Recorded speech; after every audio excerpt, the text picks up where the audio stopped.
ঢাকাগামী চট্টলা এক্সপ্রেসে ভয়াবহ আগুন।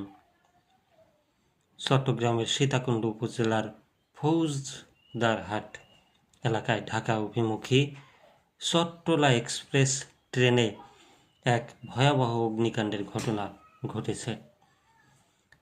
বৃহস্পতিবার ভোর 6:45টার দিকে এই আগুনের সূত্রপাত হয়।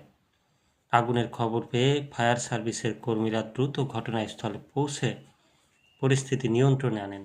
চট্টগ্রাম ফায়ার সার্ভিসের নিয়ন্ত্রণ কক্ষের একজন কর্মকর্তা জানান, ট্রেনটি ফৌজদারহাট এলাকা অতিক্রম করার সময় হঠাৎ এর পাওয়ার কারে আগুন ধরে যায়। মুহূর্তেই সেই আগুন পাশের শীতাতপ নিয়ন্ত্রিত বগিতে ছড়িয়ে পড়লে যাত্রীদের মধ্যে চরম আতঙ্ক সৃষ্টি হয়।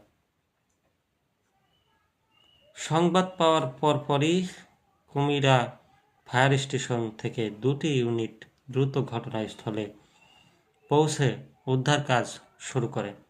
দীর্ঘ প্রচেষ্টার পর আগুন নিয়ন্ত্রণে আসায় বড় ধরনের প্রাণহানি বা ক্ষয়ক্ষতির হাত থেকে রক্ষা পেয়েছে ট্রেনটি। বর্তমানে পরিস্থিতি স্বাভাবিক রয়েছে এবং ক্ষতিগ্রস্ত বগিটি উদ্ধার করার কাজ চলছে। তবে আগুনের প্রকৃত কারণ ও ক্ষয়ক্ষতির পরিমাণ তাৎক্ষণিকভাবে নিশ্চিত করতে পারেনি সংশ্লিষ্ট কর্তৃপক্ষ।